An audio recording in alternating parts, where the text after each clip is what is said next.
This is a Dynamics 365 podcast focusing on the ingredients of a successful Dynamics 365 practice. Your host is Business Solution MVP Mark Smith, otherwise known as NZ365 Guy. You can find me on Twitter or LinkedIn by searching for NZ365 Guy, or if you want to engage my professional services, go to cloverbase.com.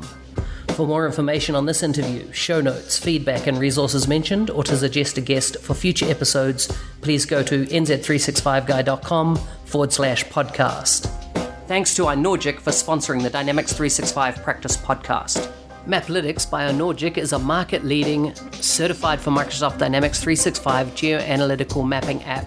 Maplytics empowers users with powerful map visualization and routing capabilities within Dynamics CRM to drive better sales, improve business processes, and engage right customers at the right time. Maplytics now works with Dynamics 365 version 9 and Dynamics 365 app for mobile and tablets. iNorgic is a leading Microsoft Gold Dynamics CRM ISV delivering best-in-class Dynamics 365 solutions, as well as a cost-effective and high-quality programming services.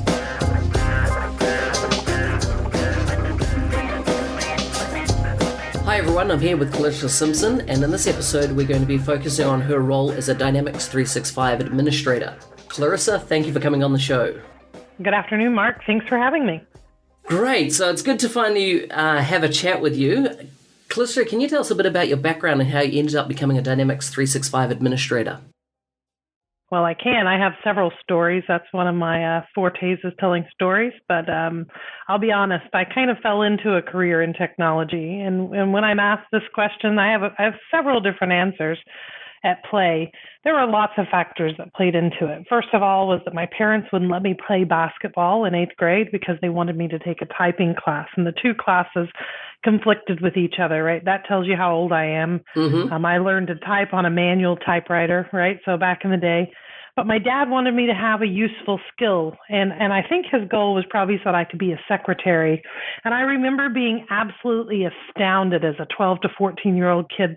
I remember the conversation, like it was yesterday, that I would possibly ever be someone's secretary, right? And I distinctly remember telling him that someday I might have one, but that I had no intention of being one, right? Excellent. So that started me down the path. And then within a short space of time after that, he bought me an Atari video computer system, right? So we're talking, mid-70s, telling me that computers were going to be the way of the future and that I needed to learn to use a computer. And I remember thinking he had lost his mind, right? I had zero interest in computer games. I wanted to run around the neighborhood, play tennis, play basketball, and things like that, But really, touch typing is probably the one skill today that I'm the most thankful for. And I still say that really I never got to make my WNBA, player debut because I missed that one season of basketball. I'm sure that's what did it. I also, Mark, had planned on being a performer, right? Musical theater, opera. And I realized that although that career path is admirable one, right? I also was a mom and I had 3 little children to feed and clothe, and I had to get real practical with myself. What were the skills that I had? What did I know? And what could I put the skill set that I had best toward? And I remember taking my first technology class at a local university.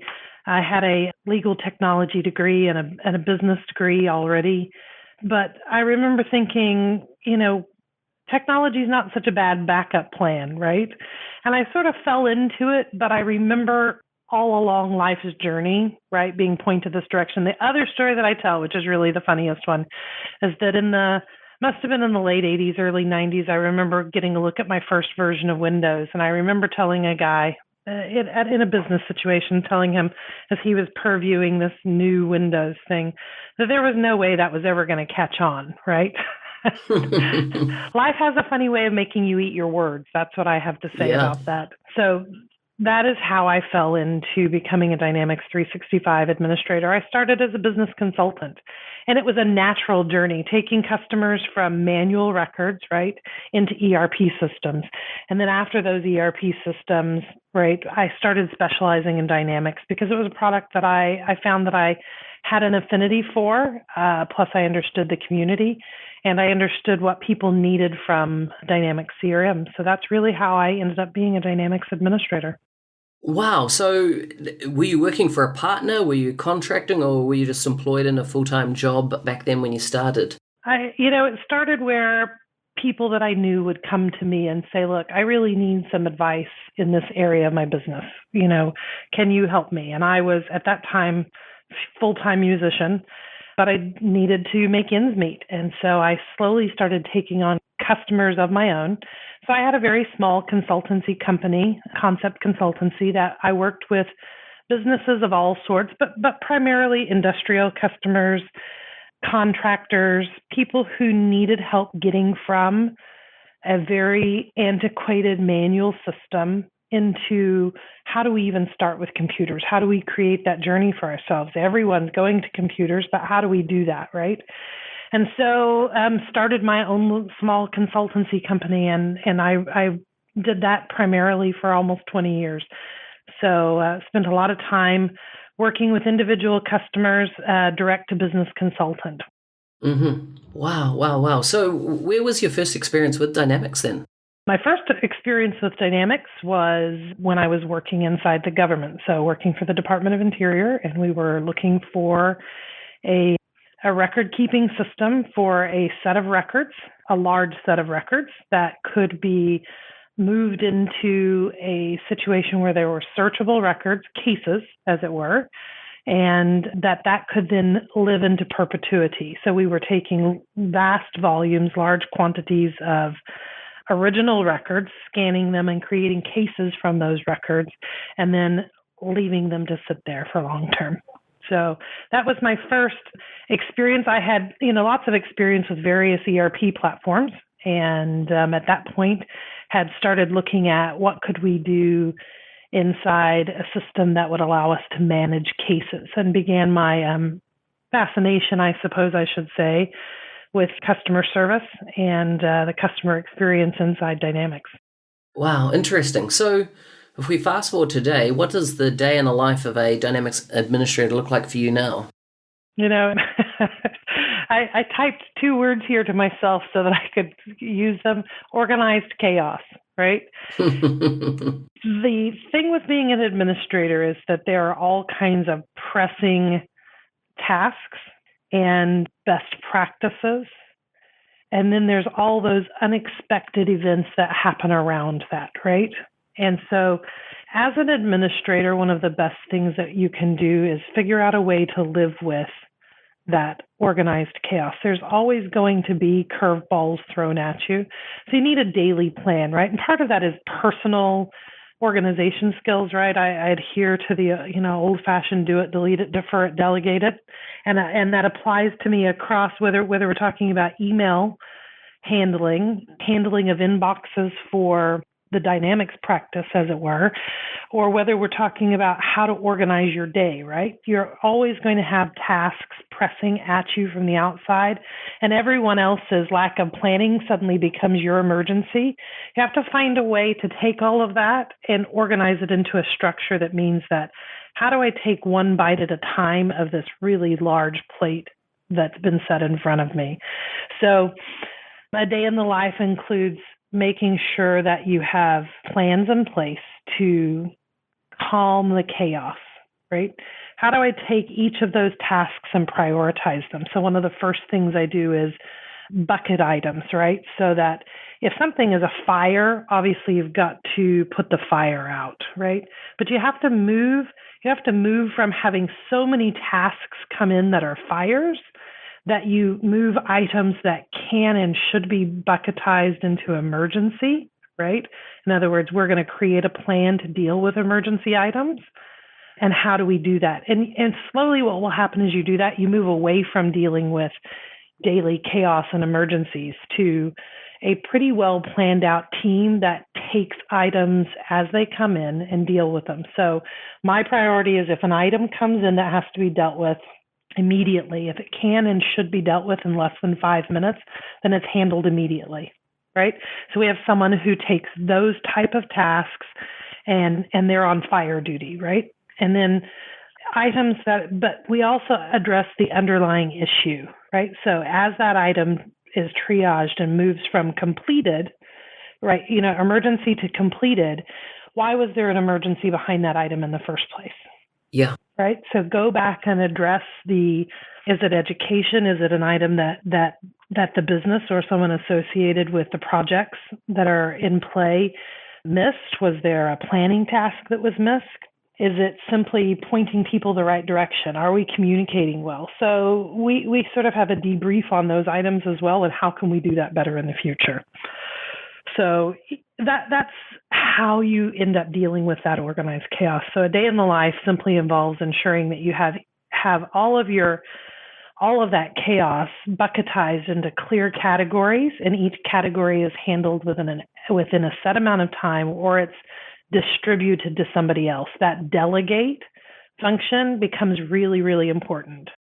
Gotcha. So can you give us a feel of how your company currently uses Dynamics 365 and the scale of the type of implementation you kind of lead? So I often say that we probably have the largest transactional volume system in the world. So we use Microsoft Dynamics for case management in our North American customer contact centers.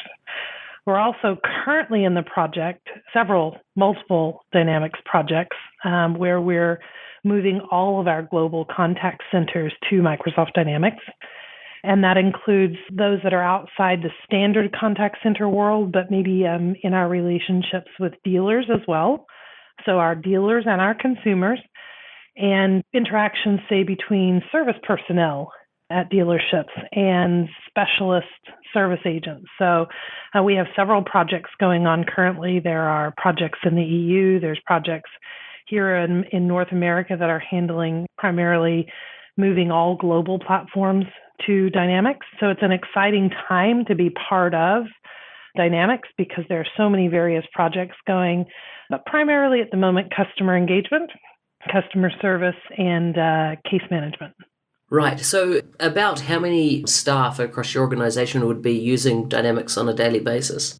Well, long term, right? Over time, if I were to say 2,500 now, and of long term, 10,000 plus, maybe 20,000 plus. It's hard to get a number for the larger projects, right? But certainly vast volumes. More importantly is the sheer volume of transactions that go through the system. It's a high transactional volume system. Phenomenal. So what's your connection to New Zealand? Well, and I love your accent. How many times a day do you hear that when you're traveling? People still say it to me, and I don't have much of a New Zealand accent anymore. I lived in New Zealand for about 17 years. I'm married to a Kiwi. I have 4 children, and 3 of my 4 children were born in New Zealand. I love New Zealand. I say I grew up in New Zealand. I finished my second degree in New Zealand. I went to university in New Zealand. I have traveled the country extensively, hiked extensively, the outdoors, the scenery, the beach, the mountains, the transition between those two, the lakes. People always say, is it beautiful? It is beautiful. It's beautiful beyond what people can understand. And when they ask me what I miss the most, right, I miss the culture.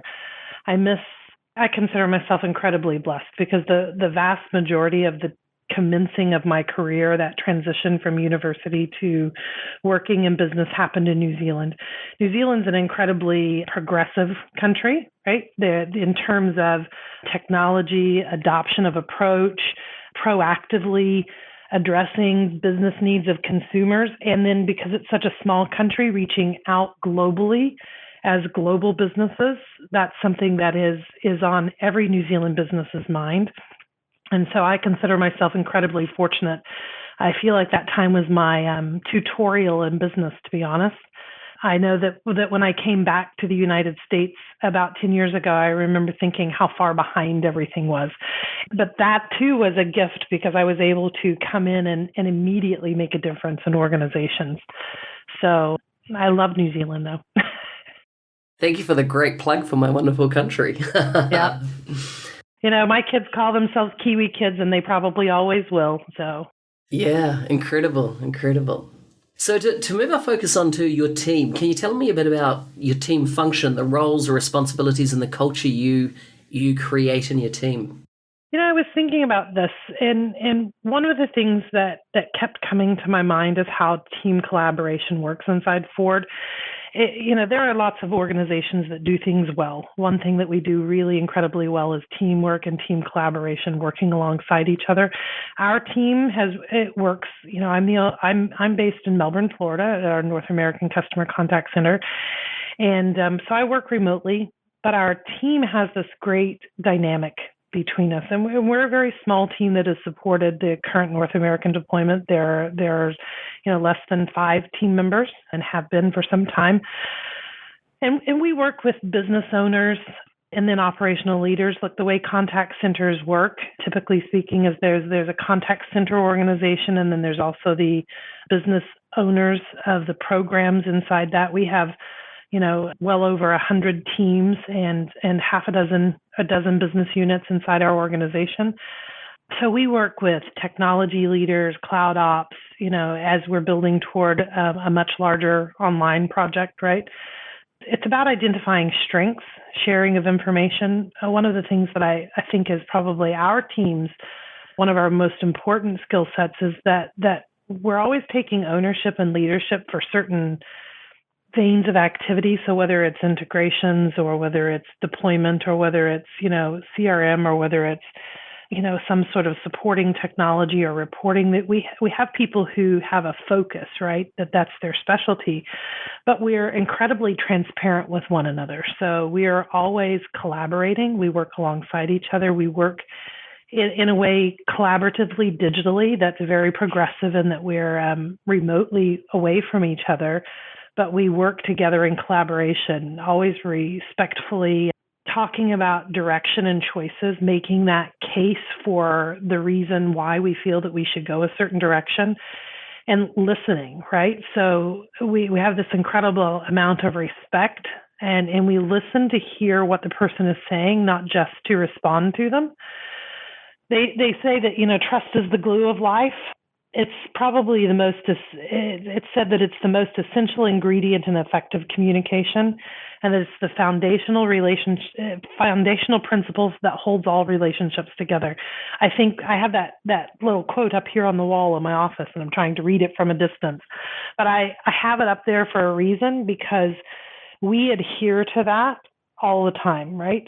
And we're committed to our direction. We're all aligned with one another, and we take a lot of time to ensure that we're collaborating together and that we have that incredible open sharing of information. The training when somebody needs assistance, we help guide. It's a really great team environment. Yeah, it sounds like it. So is your team like a full-time team, or do you also, augment resources like from Microsoft as a vendor and also partners? How does that mix work for you? Well, current state, and that works different based on different teams that I've been a part of over the years. So I've been in this position as a consultant for 5 years, but I've worked with other teams, right, where we've worked with typically working alongside a partner. So someone who provides resources. It really depends on what the skill set is.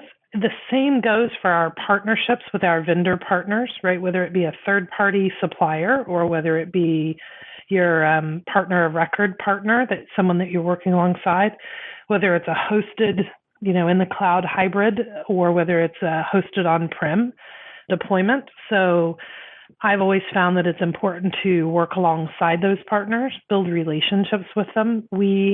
I've been come into situations, not here, but in other situations where that relationship was already fractured. And so how do you go about repairing a fractured relationship, or one that's not productive, right? It doesn't even have to be a fractured relationship, but how do you build that trust that's the glue, right? And for me, it's transparency. So great New Zealand saying, look, and I always go to these, right? I nearly said it without qualifying that it was a New Zealand statement first, right? We call a spade a spade. Yep. And by a spade, we mean a shovel. But we call things what they are. And what I've found is that by being incredibly open and transparent and honest and straightforward and addressing the issues, the little elephants that walk into the room that no one wants to address, by addressing those in a very straightforward, respectful manner, we often get past the layers of conflicts or issues that may be tainting what is really a productive resolution to a problem. So as far as teamwork goes, my number one rule is transparency. Don't hoard information, don't hide information. Everything is put into a collaboration space, whatever you choose that to be, right? SharePoint, OneNote, but you're constantly building on, what do they say? Do the best you can until you know better, and when you know better, do better. Actually do things better. Too often we make excuses for not changing based on the culture of whatever organization we're in. And instead, what I have done is I completely flip that. I use a no excuses policy. If you have something to say, you just need to say it. There's ways to say things respectfully and straightforward. And if you don't know the answer, ask the question, right? It's really very simple, but it's held me in good stead for several years now. When I need to know something, I just ask it, and when I need to provide information, I'm an open book. Whatever you need from me, I'm there to support it, and that's pretty much how we work. Excellent. So that's working with partners. Do you ever have involve Microsoft from a consulting perspective as well in your projects? So I do, and I have, and Microsoft for me has been excellent to work with. And part of that is the organization that I work inside, right? There's a certain amount of success expectation from inside this organization. But I've also found that the folks that I work with inside Microsoft are always willing to listen and hear. And if you're a vendor or partner, this is one piece of advice. I've been asked to, because I'm a direct to business consultant. I don't work for any partner organization, but I've been asked to speak before in front of partners and present. And matter of fact, I have a whole slide deck on this exact topic. What do we want, right? What do customers want from a vendor? And that's a conversation we could have someday. But one of the things that I find is that I want that transparency and honesty. And that's something that I always get from my relationships with Microsoft.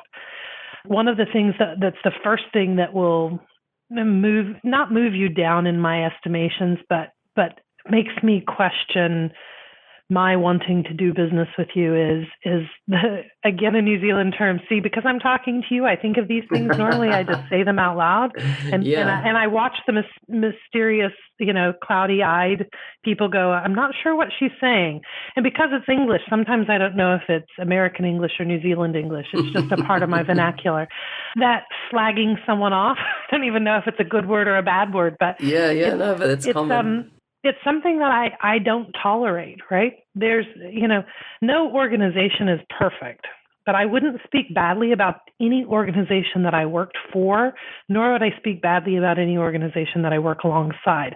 I consider that relationship with Microsoft to be golden, right? It's something that they, just like any other technology provider of its scale, might not do everything perfectly all the time. But what they do is there's a continuous commitment from the people that we work alongside in Microsoft to support our organizations. And I found that by addressing issues directly or by asking questions and asking for that transparency, we continually get the feedback that is either answer the question, defer the question, there's a plan to address your question or your concern, or this is how we'll do it. And if we have concerns, as long as we lay them out, this is something that would be important to us. I feel like that voice is heard. And part of that is building on that relationship. So ensuring that you're always respectful of what that relationship is. So as far as value goes, Mark, I think that you build value, right? Value is something that you build in a relationship. And so I have made very intentional steps to build that relationship. If I were encouraging others, that's where I would start, right? How do you define building value and then start working directly toward those types of relationships that you want to have? Yeah, very good, very good. So definitely an interesting term, slagging someone off, meaning to, how would you say, put them down or undermine them, Undermine. or That's badmouth them. Yes. Yeah, it doesn't roll off the tongue quite as well, though, right? No, so true, so true. So how do you motivate your team as well as keep them across the constant changes that Microsoft's rolling out at a platform level? How do you manage that? I think many people would say I was a class clown, right? I'm always the first. Always the first person to laugh at myself. Laughter's the best medicine. It's really easy inside any organization to get bogged down with the weight of the world on your shoulders, right? And you're in relationships where you're constantly negotiating, right? You're negotiating with the business partners that you work with. You're negotiating with the technology partners that you work with. Everyone has an opinion of the way they think things should be done. Investment in people. So you should know the people that you're working alongside. You should understand them, know something about them, and also don't take yourself too personally, right? Be prepared to share. Like, I get people want their privacy, and so there are times when people are really uncomfortable sharing pieces of themselves with their team, or they want to be there are people that I work alongside that take a very intentional approach to that. And I respect that. I understand that. But there's something about being able to bring some laughter and levity to this situation that helps you bring things back down to earth. So I'm always also working to be the hardest working team member, right? I don't ask anyone to take on any project or any work that I'm not prepared to do myself. I think we mentioned this earlier, I have this incredible belief in cross-training, right? And constantly teaching others, right? So when a teaching moment comes along, we, regardless of the pressure that we're under, we take the opportunity to document that teaching situation. So, and find ways to respectfully approach challengers. So whether we're working with our customers, so our external customers or our internal customers, right? The people who are adopting our platform, people who are using the platform, how do you build a relationship with them? Because you have to understand who they are, what their challenges are in their job. You need to understand a little bit about them and bring them along that journey, right? Half the time those decisions have been made without their decisions related to, for example, a platform that they have to use in a business process, that if you'll take the time to explain to them why that journey needs to happen the way it's happening, they're like, oh, great, sorry I was so challenging. I take intentional steps to ensure that our team members and myself invest time in learning about the people that we work alongside. Why do you do what you do? Why is that difficult for you? So the second part of that question was is around the changes that Microsoft are adding to the platform. How do you make sure that your team stays up to speed or across those, and then taking the steps to apply them to your situation? Well, we have a lot of collaborative meetings to inform both technology and business. We have a very small team, and we've been slowly scaling up information sharing.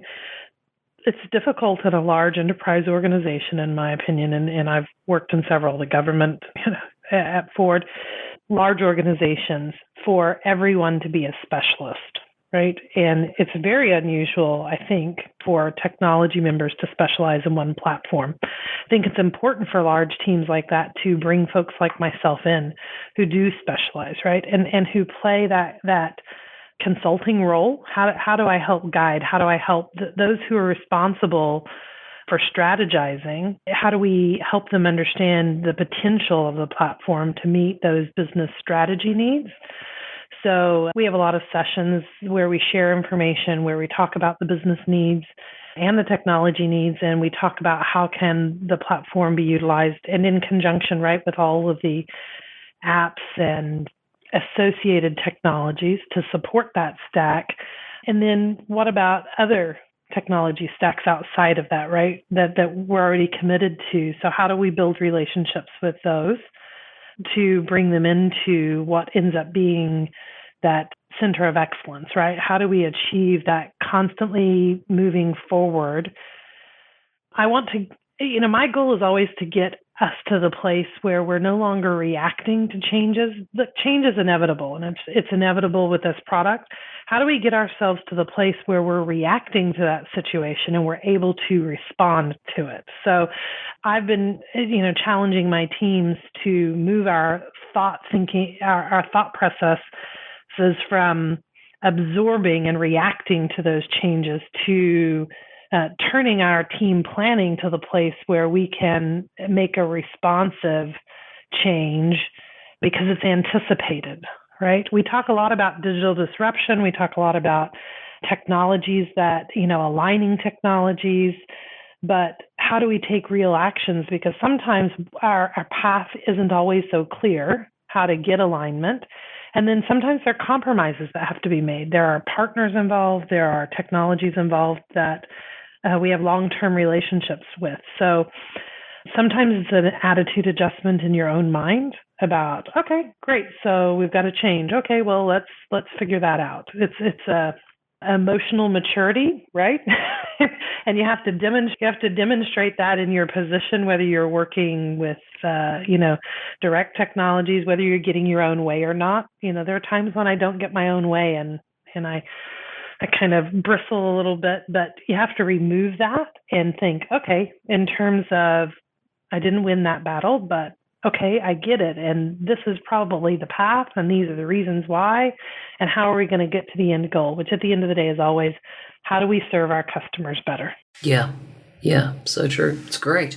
So just taking a focus now on Microsoft, can you tell me about the role Microsoft plays in what you do and what value Microsoft brings to the table for you as an administrator? Well, I think that the direction has been very positive. I'll be honest that there have been times when there hasn't been as open of sharing as needed. I remember when I first started focusing on Dynamics, my first two projects that I undertook what I call alone. The first two projects that I assisted with, I didn't, other than a sales representative who was great to me, by the way, and did a fantastic job. And if I could remember his name, I'd give him a shout out real quick. But that was where I was left in that journey. And as someone who is new, quote unquote, new to the industry, right? I'd been working as a technology consultant for some time, but more from a functional business perspective. I didn't know where to go or who to reach out to. So Microsoft, over the last 10 years, has changed the way that relationship works. So and I'll give a shout out here to the user group communities, right? The day I found the user group community was the day that really everything changed for me, and the puzzle pieces I was able to put together, how those relationships work. What I found is that the way the relationships work, say here in North America, are very different than the way the relationships worked in New Zealand. So true. Right? Mm-hmm. And so it was a mind shift on my part. Okay, right now I understand how that plays out. And over recent years, I've seen some very significant positive changes in that relationship. And I set about, making sure that, and people always ask this question, how do you become a Microsoft MVP? I don't know there's any magic formula to that, right? And it's not and I certainly never knew that you could, take the path that I took to get there, right? But it all goes back to that, when you know better, do better, right? I don't always know the answer. Often I don't know the answer, but I'm really good at going and finding the answer. So you have to know where to find the answer. Microsoft for me was always that repository of information, and sometimes that can become incredibly overwhelming. So as personally, I set aside time to build those relationships and that information for myself. I set intentional time aside. So if I work an 8-hour day, I may have for say 2 years set aside 1 hour in learning about that relationship. So what did I need to do? What did I need to understand about Microsoft? What did I need to understand about who they are and what they are doing with the platform? And so I set aside very intentional personal study times to understand what that meant. We say to our kids, right, you're going to get out of school whatever you put in. So if you put in enough in that basket, you're going to have something to get out again. It's the exact same in your relationships with Microsoft. What you put into that relationship is oftentimes what you'll get out again. So true. So can you tell us a bit about the roles or the connections that you would have with various parts of Microsoft? So, we know that you have your connection via the MVP program, which gives you access to the product team in Seattle and the development teams around the world. But tell me a bit more broader. Do you have a local contact at a local subsidiary level? Is it just salespeople? Give us a feel for that, please. So, and I think it's different based on your organizational support agreements with Microsoft, right? As an outsider, not being a partner, there are a couple of ways this happens. When you're partnering with a Microsoft organization, then there's certain, and we call them handshake agreements, right? Because even though I have direct relationships with product group folks, that's not the appropriate path to take. And so I honor and respect that handshake agreement with our Microsoft partner that they'll escalate issues the way they are supposed to escalate them. What's great about that is that always that because we've built that relationship, that always circles back to us in that very positive manner. There are established paths for support, and you should follow those. In our current, discovery and deploy phase, we're working with Microsoft Consulting Services. Again, there's a certain honoring of they have direct relationships as well. So I don't take everything directly through other channels. I allow the process to work.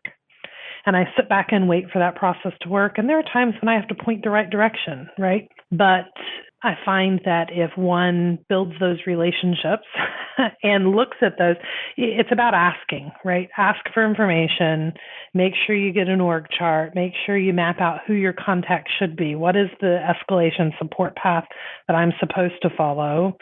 And how do I find and give feedback to Microsoft? And then also, what is the right channel? Sometimes it's the user group community. Sometimes it's ideas on the Microsoft side.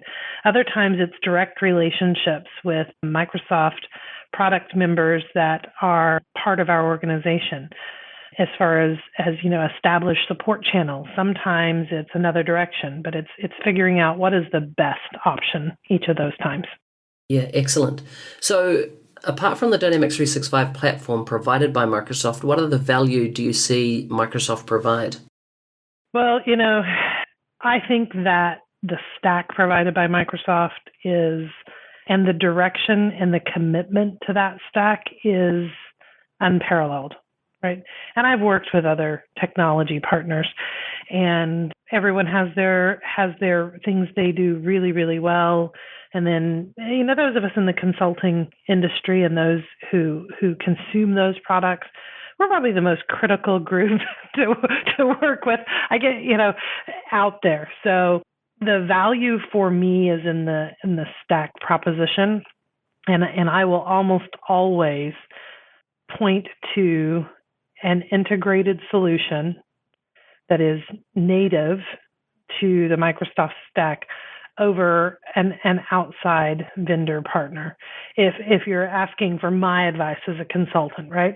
But there are times when it's appropriate based on other influencing business factors, costs, time to deliver, relationships, partnerships that an organization has, particularly in something as large as an enterprise organization, where you have to consider that long-term value proposition and align to a bigger picture than just the Microsoft picture. But there's some considerable value to. I was thinking of Power BI services. Yes, right. Some of the for customer engagement. Thinking in terms of smaller teams, the free version of Power BI. Why wouldn't you take advantage of that? I mean, it's just an incredible value offering, something that someone with little to no, sometimes we get people who are in multiple roles, right? How many times have you heard the term accidental administrator, right? And I take a poll on that, and I'm sure you've probably taken polls on that before when I speak to groups of people. I've been in a room with 75 to 90 people and said, how many of you are an accidental CRM administrator? And hands went up all over the room, right? And how much technology experience do they have? So where do they go? How do you navigate that journey when you need some business intelligence, right? But you don't even know where to start because you're working with partner organizations or you don't have resources or funds, but you need the very best advice. Look to your Microsoft stack, right? That's what I say every time. Look to that Microsoft stack because there's so many pieces, cognitive services, right? What about bots? What about, AI in the future? There's so much information out there. And why wouldn't you start trying to build you may not be able to consume that service now. You may not have the skill set, but start building a plan to get to that direction, right? Yeah, very good, very good. So just moving focus now to Microsoft partners, can you give us some insight into working with Microsoft partners? Well, I can. And look, I've never met a partner I don't like. I'll be perfectly honest. Everyone's great. And I love to see how Microsoft partner, how the consultants work alongside one another so well. However, not every partner is for every organization. And I think you have to be very clear as a business organization, what do you need from a partner, right? And until you define that, you can't work with a partner, right? Adding somebody as partner of record to your Dynamics organization doesn't mean that they're going to provide you with the insight and value that you might expect from that relationship. And especially if you're a small to medium-sized business and you're paying for a service with a partner or you're paying, by the hour, what do you need?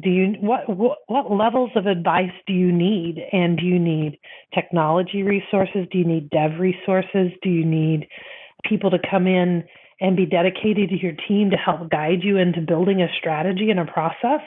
Partners, one of the things that I struggle with when working with partners is building best practices, right? So there's an assumption somehow that all partners adhere to what would be considered, best practices in technology. I've met folks who'd never even heard of ITIL before, and certainly resources who did not know how to employ an understanding of that. So you as a consumer working with a partner and you're the customer have to understand, what do you need? What expertise do you have on staff? Are you building your Dynamics playbook or are they building your playbook? Are you just accepting materials from them? And do those materials help you build a best practice for yourself? Does it help you understand your responsibilities to your system? Do they own your system or do you own your system? I mean, these are all questions that you have to ask yourself. And when I start talking to businesses, other organizations, when I've had these conversations with people and in the user group, I get a lot of opportunity to have conversations with folks.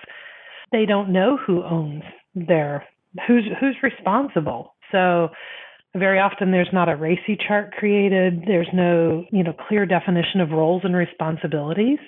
There's a contract, but what does the contract mean, right? And everybody's so busy working that they forget to understand who owns what part of what responsibility. So, yeah, so true. So what part does the Dynamics 365 community play in your role?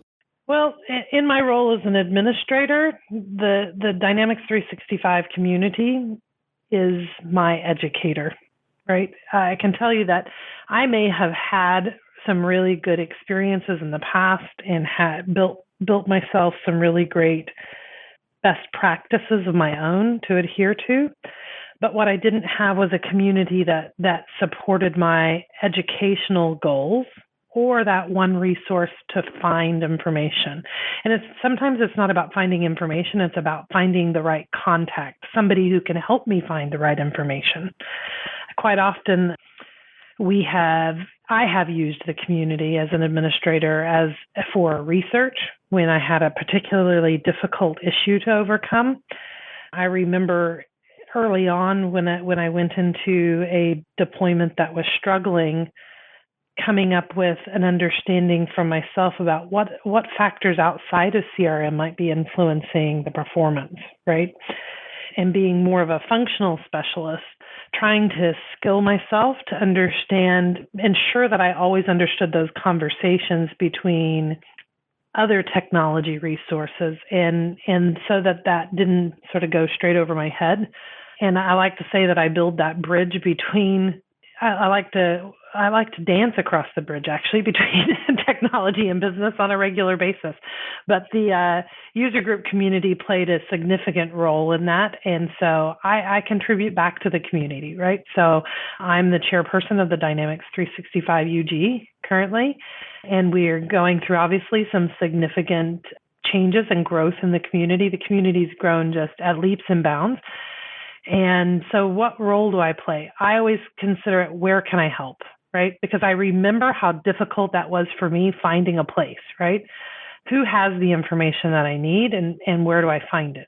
And once I found the community, I found that my personal professional growth went from here to here, right? So as part of that, when I realized that it's all volunteers, time and work contributing to that community, much like the same plan I have within our own team where we collaborate openly and transparently, it's the same with the user group communities. There's so many fantastic opportunities inside the user group community to have your voice heard, to listen to other voices that have a lot more information than you do, people who can help you on your upskilling journey and your training journey. So traditionally, Dynamics implementers there's been a very high percentage of them are males. How are you seeing this changing, and what more needs to be done? You know, this is a topic that I'm really interested in, Mark, and it's simply because I have not met these barriers, right? I think part of that is the New Zealand connection. I don't know how you feel about it, but I don't ever remember thinking in the 15 years that I worked as a consultant in New Zealand, I don't ever remember thinking once that I wasn't equally valued and that my opinion was not. I don't remember ever thinking about male-female roles. It just didn't. And so, you know, that's my privilege, right? Because I never had to face that. I can tell you it was exactly the opposite when I moved back to the United States. There was a very definite line between the male-female roles, and I really struggled to adapt to that, not because it impacted me as much, right? More that I felt a little bit like a fish out of water. I wasn't sure how to take it, and I could see it impacting other people.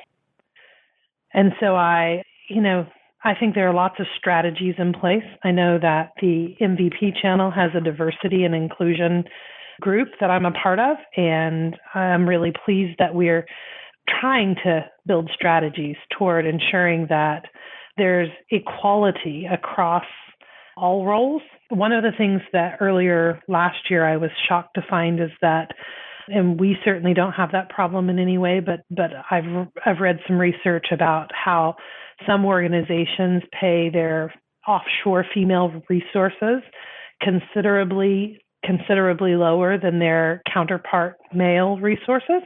I think it's about awareness. It's about ensuring that if you're using offshore or onshore resources, that you ensure that the company that you're doing business with has a diversity and inclusion plan in place, and that they can provide auditing statistics that show that they are adhering to what we consider to be internationally acceptable standards for pay equality. How do we see this changing?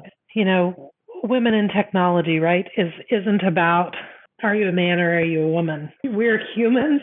I heard this really great parody, and I don't think it was a parody. I think it was genuinely sincere. Woman went on a talk show and she said, we need to eliminate the word man from everything, right? And until we do that, we can't all be equal. And I didn't say, in my mind, I'm thinking that's utterly ridiculous, right? But there was a line of truth in that. And the line of truth is we're all humans. So when do we remove the talk about it and remove the barriers? one of the other MVPs had something really important to say on this topic, and it's something that's stuck in my mind. And it's, how do you contribute to a group of individuals, male or female, outside your circle of experience or influence, right? How can you contribute to another group, whether it's a female group or whether it's a male group or whether it's whatever it is, to another group of humans in a manner where you are not directly benefiting from that, right? So how do you find a place to contribute where your contribution doesn't directly hand you any benefit? And so for me, that was what I was saying. I contribute to the education of offshore female resources. So there's a group that a couple of groups where you can adopt a person and support them through their training, much like, humanitarian aid, but it's about training someone. And I challenge people to find that. What more needs to be done in the Dynamics 365 community? It's exactly that, right? How do we continue to be diverse, inclusive? How do we continue to accept the face of whoever comes in front of us, right? And treat people equally. So, and we always need volunteers. So no matter what you can do, no matter what role you play, even if you don't have any confidence in that, find someone you can mentor. So what more needs to be done? I have a couple of people that I mentor on a regular basis. And sometimes I think that, they do more for me than I do for them, but building those sort of relationships. Yeah, very good. Okay, to wrap up, we just got a few quickfire questions. What books, blogs, podcasts do you recommend most to people and why? I haven't gotten to read a book that I remember the title to in a really long time. So I have committed to not purchasing a book. So I know that sounds crazy, but I go to, I use a Kindle on a tablet, and I go and find whatever the top 100 free books are, and I download dozens of those and I read them. And if it's a good book, I read it through to the end. And if it's not, I file it away. So that's just sort of my mindless reading. I'm a huge fan of Bryce Courtney books. I'll always point people that direction, and I find so many people in the Northern Hemisphere have never heard of Bryce Courtney. I found that amazing. So go look up his books. Australian author, prolific writer, Power of One. Most of us here have heard, but we didn't realize he was the author of the book. Fabulous series of books. Four Fires is one that's one of my favorite. Blogs, I have a friend, a Dynamics consultant at another partnership, who writes an assistive technology blog, and I read that blog pretty regularly. I'm a big fan of the assistive technology blog. Do you know the URL of that? I do. I say I know the URL to it. Assistive Technology, and Venkat Rao is the author. Yep. So let me find it for you, because that's all good. We'll look it up. What's your favorite app and why? My favorite app is Slack, of course. I'm just kidding. I'm a big fan of the social media apps, simply because I have friends from all over the world, and so those social media apps help me connect to those groups of people and help me keep some normalcy in my life. Right? I tend to be a big workaholic. So, and I'm also probably the original ADD child. So apps are my friend in terms of helping me stay connected to the real world, because I can get a little intense and serious without a little bit of downtime. Good. What's your daily ritual that set you on the right path for the day? Don't wake me up before 7 a.m. is my usual. It's like 7:01, you're fine. You wake me up at 6:58, and bad things can happen. Now, I quite often have 7 a.m. meetings or 6:30 meetings, and so that's kind of a joke in our family. That mental preparation time as you're driving to work. So make sure that you, whatever it is, whether you listen to a podcast, whether you listen to music, whether you plan your day in your head as I do as you're driving. So I am a big fan of silence. I love silence. It helps me get my mind in the right place to face my day. Who do you recommend as a guest for a future podcast? Have you talked to Gus Gonzalez? You two would be hilarious together. That might be fun. Gus. Yes, good point. And what about Gustav? Gustav, okay. Have you had him? He would be I great. haven't. Yeah, I think he would be a great addition as well.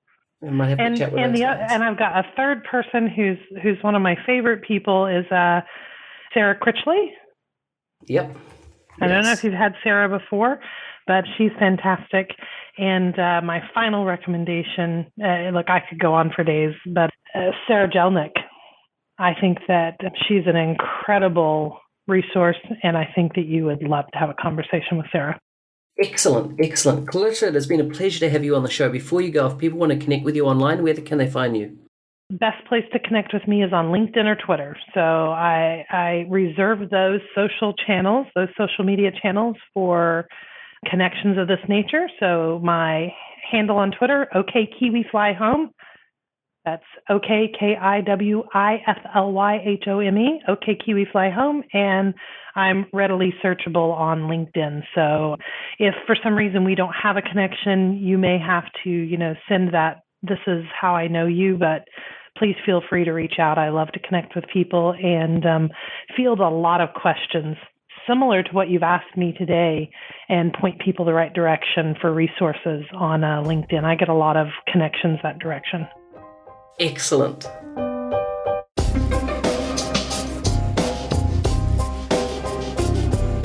This has been a Dynamics 365 podcast focusing on the ingredients of a successful Dynamics 365 practice. Your host was Business Solution MVP Mark Smith, otherwise known as NZ365 Guy. For more information on this interview, show notes, feedback, and resources mentioned, or if you know someone who would be a great guest for future episodes, please go to nz365guy.com/podcast. Also, check out the other great Dynamics 365 podcasts on CRM Audio, like the following. Hi, Matt. How are you? Great, Britta. How about you? I'm looking forward to our next chance to talk about Dynamics 365. Oh, you mean Implement This, where we spend 20 to 30 minutes discussing how to implement this or that inside of Dynamics? Exactly, but where do the topics come from? From listeners, or projects we've been working on, or conversations we've had recently. Let's stop recording this promo and do an episode right now. Sounds good. And if you're interested, you can submit a question and hear answers to others at implementthis.org or at crm.audio.